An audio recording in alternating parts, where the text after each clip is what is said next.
Hello, UPSC aspirants. Welcome back to the channel UPSC with Nitya Pandey. This is the editorial series where we discuss important editorials from The Hindu and Indian Express. I try to explain them in as simple manner as possible and also do some value addition from my side.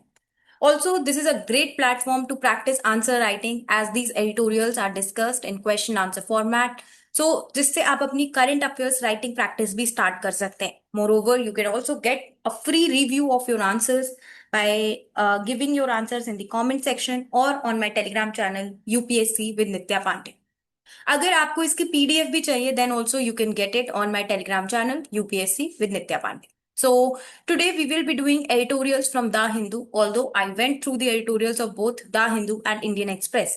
But उसमें मुझे कुछ खास इतना दिखा नहीं और topics were also very overlapping.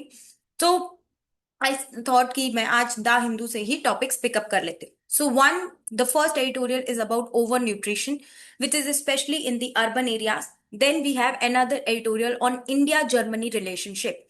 तो जो इंडिया और जर्मनी है वो अपने 25 years खत्म कर रहे हैं of strategic partnership. So that is very important.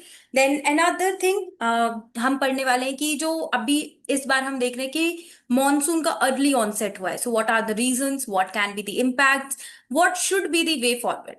एक और चीज जो मैं हाईलाइट करना चाहूंगी with respect to India Germany relationship, तो देखिए अगर किसी भी चीज के 5 साल 10 साल 15 साल 25 साल 50 साल 100 साल हो रहे हैं आप उसको छोड़कर नहीं जा सकते हैं. Specially for the students who are giving mains this year, I believe कि ये एक काफी इंपॉर्टेंट टॉपिक है और हो सकता है इससे क्वेश्चन आए. अब देखो, हो सकता है क्वेश्चन ना भी आए, ओके नहीं आता है तो कोई बात नहीं, बट ये छूटना नहीं चाहिए. Okay, this is something that you can not skip. So let's start the first editorial, which is about India's new urban worry rising overnutrition. अगर मैं इसकी जिस्ट की बात करूं आपको एडिटोरियल की, तो इट इज टॉकिंग अबाउट कि जो ओबेसिटी है वो बढ़ रही है, फैटी लिवर डिसीज बढ़ रहा है specially in the urban areas. फिर यहाँ पर जो राइटर है वो बात करे कि इसके रीजंस क्या क्या है. For example so much of stress, work life balance नहीं है, ये इसके कुछ कॉजेज हैं. देन राइटर इसमें कुछ सजेशंस भी बता रहे हैं, जैसे कि आईटी कंपनीज वो क्लाउड किचन लेके आ रही हैं. फिर एक सऊदी अरेबिया का मॉडल है उसको फॉलो कर सकते हैं हम. तो इस तरह से यहाँ पर बातें हो रही है. Now let's discuss in detail. तो ओवर न्यूट्रिशन जो है is becoming a silent epidemic in India's urban spaces. Discuss with reference to recent trends, causes, consequences and policy responses. तो क्या बोल रहा है कि जो ओवर न्यूट्रिशन है वो एक साइलेंट एपिडेमिक बन रहा है. ठीक है, अब आपको बताना है कि रीसेंट ट्रेंड्स क्या है, इसके कॉजेस क्या हैं, कॉन्सिक्वेंसेस क्या है और क्या नेशनल और इंटरनेशनल इनिशिएटिव्स लिए जा रहे हैं इस प्रॉब्लम को डील करने के. And we also need to suggest a way forward. Introduction की अगर हम बात करें तो सबसे पहले अभी रिसेंटली एक नेचर स्टडी हुई जिसमें ऐसा पता लगा हमको कि जो 84% आईटी एम्प्लॉयज है स्पेशली हैदराबाद, उनको metabolic associated fatty liver disease है. अब देखिए, कल हमने एक एडिटोरियल डिस्कस किया था जहां पे I told you there was a term wet bulb temperature, and इस पर एक क्वेश्चन आया प्रीलिम्स एग्जामिनेशन में 2025 में. Now again here we have the term metabolic associated fatty liver disease which is being picked up from the newspaper. तो अब आपको पता होना चाहिए कि ये फैटी लीवर डिसीज क्या है, कैसे होता है. ठीक है, तो इस तरह से you should be curious about knowing things. तो ये एक साइलेंट एपिडेमिक है. साइलेंट मतलब इतना ज्यादा हमें दिख नहीं रहा है, बट अंदर ही हमको खोखला कर देगा. This underscores a growing health crisis in urban India. ठीक है, तो ये एक बहुत ग्रोइंग हेल्थ क्राइसिस है. आगे के टाइम पे हमको इसके बहुत ज्यादा इंपैक्ट दिखने वाला है, जैसे कि rising obesity, diet related non communicable diseases. ये सब प्रोडक्टिविटी, वेलबींग और हमारी इकोनॉमिक ग्रोथ को हैम्पर करते हैं. अब सबसे पहले समझ लेते हैं, यहाँ पर बात हो रही है ओवर न्यूट्रिशन. बार बार एक टर्म आ रहा है. So what exactly is over nutrition? तो ये क्या होता है जहां पर आप एक्सेसिव इंटेक कर रहे हैं न्यूट्रिएंट्स का, particular specially calories rather than micro nutrients जो कि आपके वाइटामिन मिनरल्स होते हैं वो नहीं, आप कैलोरीज कंज्यूम कर रहे हैं. For example you are eating burger, you are eating paneer wrap, momos, ये सब हम खा रहे हैं. जिससे क्या होता है कि एक तो ओबेसिटी होती है, ओवरवेट होता है और साथ में लाइफस्टाइल डिसऑर्डर हो जाते हैं, diabetes, hypertension, fatty liver disease. ये और साथ में इंडिया के लिए इतना बड़ा कंसर्न इसलिए है because there are lot of people who are under nourished in the country. आपने जैसे कि हमारा जो ग्लोबल हंगर इंडेक्स आता है उसमें हमने देखा है. ठीक है, on the other hand there are people who are over nutrition. तो इसको बैलेंस करने की हमको जरूरत है. Under nutrition is basically insufficient intake of nutrients, जिसकी वजह से stunted growth, wasting, micro nutrient deficiencies, for example vitamin D की कमी, विटामिन ए, विटामिन सी, इस तरह से डेफिशिएंसीज होती हैं। So this is a paradox, ठीक है। यहाँ पर जैसे मैंने बताया आपको कि ओवर न्यूट्रिशन के साथ अंडर न्यूट्रिशन है, जो कि इंडिया की low ranking on global hunger index में भी शो हो रहा है। अब थोड़ा सा समझ लेते हैं कि अंडर न्यूट्रिशन और ओवर न्यूट्रिशन में डिफरेंस क्या होता है। तो यहाँ पर डेफिशिएंसी होती है, यहाँ पर एक्सेसिव इंटेक होता है, जो कि टर्म से ही समझ आ रहा है, अंडर, ओवर। ओके, ओवर मतलब ज्यादा, अंडर मतलब कम। जो अंडर न्यूट्रिशन है वो mostly rural areas, backward areas में मिलता है, जिन लोगों के पास खाने को पैसे नहीं है उनमें मिलेगा। ओवर न्यूट्रिशन आपको उन्हीं में मिलेगा, अर्बन एरियाज में, हायर इनकम ग्रुप्स में। अंडर न्यूट्रिशन की वजह से स्टंटिंग, वेस्टिंग होता है। ओवर न्यूट्रिशन की वजह से आपको obesity, diabetes, cardiovascular diseases, heart related issues हो जाते हैं। अंडर न्यूट्रिशन अगर हमें देखना है तो वो हमें लो बीएमआई से दिखेगा, low weight for age. Then high BMI अगर आपका है, वेस्ट हिप रेशियो ज्यादा है, फैट एक्यूमुलेशन है, सो that is over nutrition. Example अगर हम देखें तो अंडर न्यूट्रिशन का हमको ट्राइबल चिल्ड्रन वगैरह में दिखता है, ओवर न्यूट्रिशन का हमको आईटी एम्प्लॉयज में दिख रहा है, जो कि टेबल पर बैठे बैठे दिन भर कुछ ना कुछ फास्ट फूड हम लोग खाते रहते हैं। Now what are the causes, क्यों हो रहा है ये ओवर न्यूट्रिशन। जब भी आप कोई टॉपिक पढ़े ना, तो ये क्वेश्चंस आपके दिमाग में आने चाहिए, what, when, how, why, where. Okay. तो ये ओवर न्यूट्रिशन के क्या कॉजेज हैं। तो कॉजेज जैसे सबसे पहले lifestyle related factors. Sedentary routine है हमारा, लंबे टाइम तक हम डेस्क पर बैठे हुए हैं। स्लीप पैटर्न हमारा सही नहीं है, रात को 2-2 बजे तक हम लोग रील देख रहे हैं। ठीक है। फिर प्रेशर, जो जॉब है वो बहुत ही ज्यादा प्रेशर टेकिंग है। ठीक है, दिन भर हम काम इतना ज्यादा कर रहे हैं कि हमें टाइम ही नहीं मिल रहा है कि हम हेल्दी फूड की तरफ देख सकें, जो मिल रहा है वो खा रहे हैं। देन फास्ट फूड कल्चर, जगह जगह, मतलब मेट्रो स्टेशन पे जाओ तो बर्गर किंग, बर्गर सिंह। ठीक है। एंड द थिंग इज कि उसकी जो उसका क्या कहते हैं, एक खाने की वो आ रही होती है, क्या कहते हैं, एक स्मेल, उसको मतलब आप कई बार रेजिस्ट नहीं कर पाते हैं, है ना। तो इस तरह से फिर अनहेल्दी स्नैक्स जैसे कि मकेन वगैरह, तुरंत बना लो, फ्राई कर लो, तो दैट इज देयर। तो ये फास्ट फूड कल्चर। फिर डाइटरी पैटर्न्स भी चेंज हो रहे हैं, that is again ultra processed food, ready to eat meal, time ही नहीं है, क्या करें, बस ऐसा लगता है तुरंत बस डालो, गर्म पानी डालो और कुछ बन जाए। देन फूड डिलीवरी एप्स, ठीक है, पहले तो हम क्या करते थे कि भाई कपड़े डिलीवरी की एप्स थी जैसे कि मिंत्रा, तो ठीक है चलो कपड़े स्क्रॉल कर रहे हैं। अब आजकल फूड डिलीवरी ऐप है, जो लोग खाना स्क्रॉल कर रहे हैं बैठे बैठे, particularly in metros like Bengaluru and Chennai. फिर क्या है कि लोगों में ना इतनी अवेयरनेस नहीं है कि क्या चीज अच्छी है खाने के लिए, क्या चीज नहीं है। मोरोवर चलो ये अवेयरनेस तो फिर भी है कि क्या अच्छा है, ठीक है, लेकिन ये अवेयरनेस नहीं है कि ये जो हम फास्ट फूड इतना ज्यादा खा रहे हैं, इसके कितने इल इफेक्ट्स हैं हमारी बॉडी पर। फिर दूसरी चीज है सोशियो इकोनॉमिक डिस्पैरिटीज। तो national family health survey shows obesity rises with income. तो जैसे जैसे आपकी इनकम बढ़ती है, आप फास्ट फूड ये सब ज्यादा खाते हो, तो आपको ओबेसिटी होती है। ओवरवेट प्रेवलेंस जो है वो अर्बन मेन में 46% है, और 43% अर्बन विमेन में, अगर हम तमिलनाडु में देखें। Then urban food deserts and obesogenic environment, unhealthy food जो है इसकी बहुत ही ज्यादा इजी अवेलेबिलिटी है, कहीं पे भी बहुत सारी चॉकलेट्स मिल रही है, ठीक है, आउटलेट्स खुले हुए हैं जगह जगह। तो ये भी कुछ रीजन है जो कि ओवर न्यूट्रिशन के। अब इसके इम्पैक्ट क्या होते हैं। सो विमेन के ऊपर, जैसे कि they are more susceptible to obesity link metabolic issues. कई बार क्या होता है, जो women of the household है, एक तो आप खाना गड़बड़ खा रहे हो, ठीक है, फिर विमेन इतना ज्यादा अपनी बॉडी पे ध्यान नहीं दे पाती है टुवर्ड्स एक्सरसाइज और something like that. So that's the issue. Then जो social norms, again they limit physical activity, hormonal factors etcetera. Then children में childhood obesity up by 244% over 3 decades, ठीक है, जिससे कि अर्ली ऑनसेट बच्चों में डायबिटीज हो रही है, लाइफस्टाइल डिसीजेज हो रहे हैं। मेन में अगर हम देखें तो higher waist to hip ratio हमको दिख रहा है। Workplace stress, poor dietary choices और ज्यादा ससेप्टेबिलिटी बढ़ा देते हैं। इसके इकोनॉमिक इम्पैक्ट भी है, क्योंकि अल्टीमेटली अगर आप हेल्दी नहीं रहोगे, अगर आप ओबीस रहोगे, तो आप ज्यादा लेजी रहोगे और आपकी प्रोडक्टिविटी कम हो जाएगी। Now what are the national and international level responses to this. तो एफएसएसएआई ने अपनी हेल्थ स्टार रेटिंग लॉन्च की है, ठीक है, जो फूड पैकेजेस को लेबल करता है, ताकि कंज्यूमर्स को इंफॉर्मेशन मिले कि कितना सही ये जो फूड है। Then eat right India movement हमने लॉन्च किया ताकि अवेयरनेस बढ़ाए। वर्क प्लेस इंटरवेंशंस, तो 3.7 मिलियन एम्प्लॉयज को स्क्रीन किया गया है सिंस जैन 2024। इंटरनेशनल इनिशिएटिव्स भी हैं, जैसे कि डब्ल्यूएचओ की एनसीडी स्ट्रैटेजी, और सऊदी अरेबिया ने टैक्सेस लगाए हैं शुगरी ब्रीवरेजेस जैसे कि Coca Cola etcetera, salty snacks.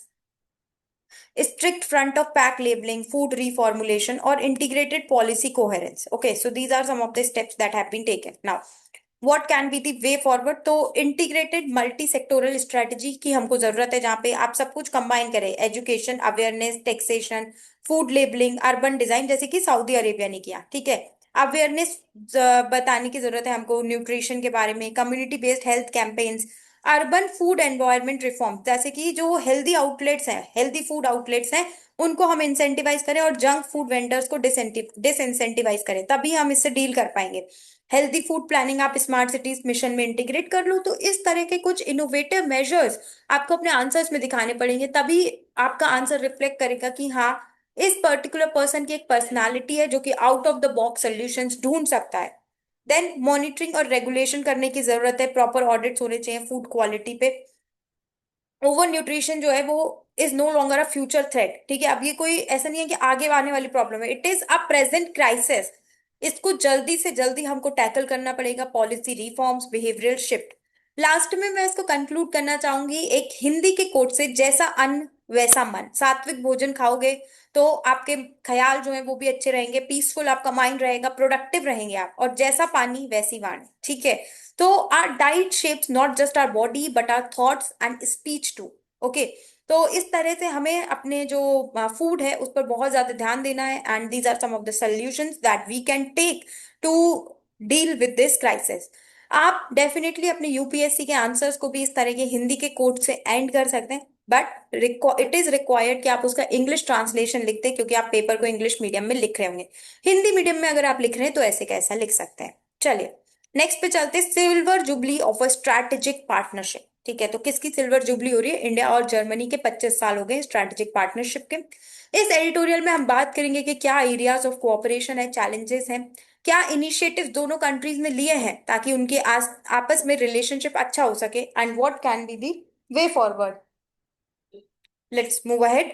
तो 2025 25th एनिवर्सरी मार्क कर रहा है इंडिया जर्मनी स्ट्रैटेजिक पार्टनरशिप के। हाई लेवल एंगेजमेंट होते रहते हैं लीडर्स के बीच में, जैसे कि calls between PM Modi and German chancellor Friedrich Merz, dialogue हो रहा है एक्सटर्नल अफेयर्स मिनिस्टर और जर्मन फॉरेन मिनिस्टर के बीच में, और न्यू जर्मन कोलिशन ट्रीटी जो आई है वो एम्फेसाइज कर रही है फोकस ऑन इंडिया स्ट्रैटेजी पर। अगर हम रिलेशंस के हिस्टोरिकल इवोल्यूशन की बात करें तो ये स्ट्रैटेजिक पार्टनरशिप 2000 में लॉन्च हुई थी। तो ये तो कैलकुलेशन है भाई, 2025 में 25 साल हो रहे, तो 2000 में ही लॉन्च हुई होगी। ओके, एक जो की माइलस्टोन है वो था establishment of inter governmental consultation. ये एक फॉर्मेट है या एक प्लेटफॉर्म है जहाँ पे टॉप मिनिस्टर्स, ब्यूरोक्रेट्स आपस में मिलते हैं।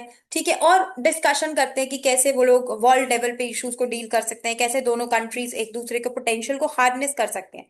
डिफेंस कोऑपरेशन काफी बढ़ गया है, जैसे कि इन्होंने ज्वाइंट मिलिट्री एक्सरसाइज की थी तरंग शक्ति।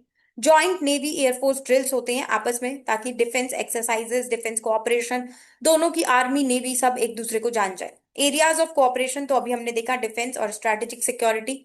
इकोनॉमी और ट्रेड में भी ये लोग आपस में काफी ज्यादा कोऑपरेट करते हैं, जैसे कि जर्मनी इंडिया का टॉप ट्रेडिंग पार्टनर है यूरोप में, और 2000 जर्मन कंपनीज इंडिया में ऑपरेट करती हैं, जो कि एम्प्लॉयमेंट जनरेशन क्रिएट कर रहे हैं of approximately 7 lakhs। Different sectors जहां पे जर्मनी इन्वॉल्व है इंडिया में, जैसे कि ऑटोमोबाइल्स, रेलवेज एक्सेट्रा। फिर क्योंकि क्लाइमेट चेंज इतना ज्यादा हो रहा है तो we need to focus towards green development as well. तो दोनों कंट्रीज उस पर भी फोकस कर रही है, क्योंकि जर्मनी काफी ज्यादा टेक्नोलॉजिकली एडवांस्ड है with respect to green technologies. तो Indo German green and sustainable development partnership हुई है, जहां पे जर्मनी ने बोला है कि वो 10 बिलियन यूरो 10 साल के लिए प्रेफरेंशियल लोन्स और ग्रांट्स के थ्रू देगी। फिर कोऑपरेट कर रहे हैं हम, जैसे कि renewable energy, solar and wind, smart cities etcetera. साथ में देखो, लोगों का आपस में भी काफी ज्यादा, मतलब जब टाइज होंगे तभी दोनों नेशंस के बीच में रिलेशंस इंप्रूव होंगे। इसमें अगर मैं पीएसआईआर में बात करूं तो ये फंक्शनल थ्योरी होती है इंटरनेशनल रिलेशंस की, जहां पे ऐसा बोला जाता है कि लोगों के बीच में कांटेक्ट बढ़ेगा ना, तो दो देशों में आप अपने आप ही जो है फ्रेंडशिप हो जाएगी। ठीक है, तो यहाँ पे जैसे कि ओवर हम देखें तो 50,000 से भी ज्यादा स्टूडेंट्स जर्मनी में बाहर पढ़ने जाते हैं। इंडियन प्रोफेशनल्स जर्मन फर्म्स में ज्यादा उनकी भी ग्रोथ हो रही है। और दोनों कंट्रीज आपस में एम्फेसाइज भी कर रहे हैं कि जर्मनी वाले भी यहाँ आए, इंडिया का लैंग्वेज, कल्चर ये सब समझे। साइंस, टेक्नोलॉजी, इनोवेशन, इस सब में भी हम काफी ज्यादा रिसर्च में इन्वॉल्व है दोनों कंट्रीज। लेकिन there are some challenges as well. तो सबसे पहले तो लैंग्वेज बैरियर है। जो जर्मन लोग हैं वो लोग ज्यादा अक्विंटेड नहीं है इंडियन लैंग्वेजेस के साथ, ठीक है। अगर आप देखेंगे तो यूरोपियन कंट्रीज में इट इज लाइक वो लोग इंग्लिश भी ज्यादा प्रेफर नहीं करते हैं, ठीक है। वो अपनी भाषा बोलना पसंद करते हैं, जैसे कि फ्रांस वाले फ्रेंच, ठीक है, जर्मनी वाले जर्मन बोलना पसंद करते हैं। वो लोग इतना इंग्लिश पे भी एम्फेसिस नहीं देते, जरूरी नहीं है कि वहां पर सबको इंग्लिश आती भी होगी। फिर कल्चरल इंटीग्रेशन, ठीक है, तो और ज्यादा कल्चरल इंटीग्रेशन इतना ज्यादा नहीं है, उनका कल्चर बहुत ज्यादा डिफरेंट है, हमारा डिफरेंट है। तो इसके लिए म्यूचुअल अवेयरनेस की जरूरत है। जर्मनी का और ज्यादा इंटरेस्ट होना चाहिए, और यूथ एक्सचेंज पर पैरिटी भी इतनी ज्यादा नहीं है, तो लोगों का भी जर्मनी और इंडिया के बीच में लोगों का मूवमेंट इतना ज्यादा है नहीं, ठीक है, थोड़ा है, बहुत ज्यादा नहीं है। तो इस पे हमें वर्क करने की जरूरत है। अब दोनों कंट्रीज ने आपस में, जैसे कि एक तो ये Indo German inter governmental consultations निकाले हैं, green and sustainable development partnership है, क्लीन एनर्जी, डिजिटल ट्रांसफॉर्मेशन, इन सब चीजों में पार्टिसिपेट करते हैं। वे फॉरवर्ड क्या हो सकता है, जैसा कि हमारे external affairs minister honourable doctor S Jaishankar ने बताया कि विजन है to build on the partnership, speak a clear language and closely coordinate with Indian partners. तो लैंग्वेज और कल्चरल लर्निंग पर हमें फोकस करना पड़ेगा। और ज्यादा cooperation we can improve in climate change, global trade disruptions, digital economy और greater youth exchange करना पड़ेगा। जैसे कि मैंने आपको बताया कि हमारी फंक्शनल थ्योरी जो है पीएसआईआर में, वो भी इसकी बात करती है। अल्टीमेटली द कंक्लूजन इज कि अगर इंडिया एक विश्व गुरु बनना चाहता है, तो अल्टीमेटली हमें सभी कंट्रीज के साथ, स्पेशली जर्मनी हो गया, ठीक है, अदर कंट्रीज हो गए, इनके साथ हमें ज्यादा से ज्यादा कोऑपरेट करना पड़ेगा। चलिए नेक्स्ट एडिटोरियल पे चलते हैं, विच इज की मॉनसून जो है वो इस बार जल्दी कैसे आ गया है। सो चलिए इसको देखते हैं। This is the Hindu editorial from the text and context जो सेक्शन आता है वहां से है ये, ठीक है। तो सबसे पहले जो साउथ वेस्ट मानसून है वो इस बार मई 24 को ही आ गया, जो कि जनरली एक्सपेक्टेड होता है कि जून 1 को आता है। तो इस बार केरला में वो 24 मई को ही हिट कर गया। अब एक हफ्ते पहले ये जो अर्ली ऑनसेट हुआ है, ये क्यों हुआ है? तो ये अर्लीस्ट मानसून है, अगर हम देखें 6 ईयर्स में, लास्ट 6 सालों में ये सबसे पहले मानसून आ गया है, ठीक है। लास्ट ऐसा 2009 में हुआ था। So I think it is 16 years. This is typing error. Then IMD ने ऑफिशियली डिक्लेयर कर दिया है the onset after analysing various atmospheric parameters. Science क्या है इसके पीछे की, कैसे हमें पता चल रहा है और क्यों ये हुआ है? तो सस्टेन रेनफॉल हो रही है, विंड डायरेक्शन का शिफ्ट हो गया है टू वेस्टर्ली, ह्यूमिडिटी लेवल्स बढ़ गए और प्रेशर और temperature gradients across the Arabian Sea. तो ये कुछ पैटर्न्स हैं जो बता रहे हैं दैट द मॉनसून ऑनसेट हो गया, and these are some of the reasons also कि ऐसा क्यों हुआ है। फिर पहले जो था, पहले क्यों ये सिस्टमैटिक डिले क्यों चल रहा था? Data shows that monsoon onset has been delayed by a few days on average since 1970s। Majorly इसके रीजंस बताए जा रहे हैं, जैसे कि क्लाइमेट चेंज, जेट स्ट्रीम में डिस्टरबेंस, मोर फ्रीक्वेंट साइक्लोन्स और एल नीनो और लानीना। अगर एल नीनो फेज चल रहा होता है, जैसा कि आप लोग ज्योग्राफी में पढ़ेंगे, तो अगर एल नीनो फेज चल रहा होता है तो मानसून डिले होता है, और लानीना फेज होता है तो मानसून टाइमली होता है और स्ट्रॉन्गर होता है। तो अभी लानीना फेज हमारा चल रहा है। 2009 में भी अर्ली ऑनसेट था, but resulted in a drought due to a developing El Nino. Okay, now pathway of monsoon onset over Kerala. तो monsoon hits Kerala when westerly winds become dominant, rainfall consistent, cloud formation etcetera, और bay of branch जो है, वो बे of Bengal branch जो है वो letter join करती है। पहले कभी अर्ली ऑनसेट हुए हैं तो वो हमेशा एक बून नहीं रहा है, जैसे कि 2009 में अर्ली ऑनसेट था लेकिन उसके बाद ड्रॉट आ गया, तो वो हमारे लिए एक बून नहीं था। Now this time but we are expecting कि ये हमारे लिए एक बून होगा। ओके, क्लाइमेट चेंज और ओशियानिक इंटरफेरेंस का इसमें क्या रोल रहता है? तो अरेबियन सी और bay of Bengal warming rapidly, जो कि cyclone activity, monsoon trough weakening और चेंजिंग जेट स्ट्रीम बिहेवियर। अब इसके इम्पैक्ट क्या क्या होंगे एग्रीकल्चर पे? अब ऑब्वियसली मॉनसून जल्दी आ गया है, ठीक है, तो ये हमारे खारिफ क्रॉप्स के लिए अच्छा रहेगा। लेकिन अगर ब्रेक्स और वीक रेनफॉल होता है तो फिर ये यंग क्रॉप्स को डैमेज भी कर सकते हैं। अर्बन एरियाज में अर्बन फ्लडिंग हो रही है, जैसे कि कोच्चि एक्सेट्रा। ड्रेनेज सिस्टम अभी रेडी नहीं है ड्यू टू अर्ली रेन्स। फिर डिजास्टर प्रिपेयर्डनेस, अर्ली मॉनसून काफी बार कोइंसाइड करती है साइक्लोन इस सब के साथ, तो डिजास्टर प्रिपेयर्ड, हमें इसके लिए भी प्रिपेयर्ड रहना पड़ेगा, जिसकी वजह से कई बार लैंडस्लाइड वगैरह भी आ जाते हैं। वाटर बोर्न डिसीजेस में स्पाइक हो सकता है, वेक्टर बोर्न डिसीजेस में। वे फॉरवर्ड क्या हो सकता है?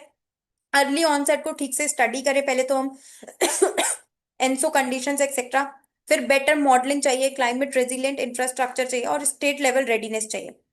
अल्टीमेटली हमें समझना है कि ये वेरिएबिलिटी क्यों इन्फ्लुएंस हो रही है, एंड हम इसके लिए प्रिपेयर्ड कैसे हो सकते हैं, ठीक है। फाइनली यहाँ पर एक हिंदी का कोट है कि जल ही जीवन है, पर संतुलित वर्षा ही समृद्धि की कुंजी है। So this was all about today's editorial analysis. I hope you all found this breakdown very helpful. Do like, share and subscribe the video, and thank you for watching this.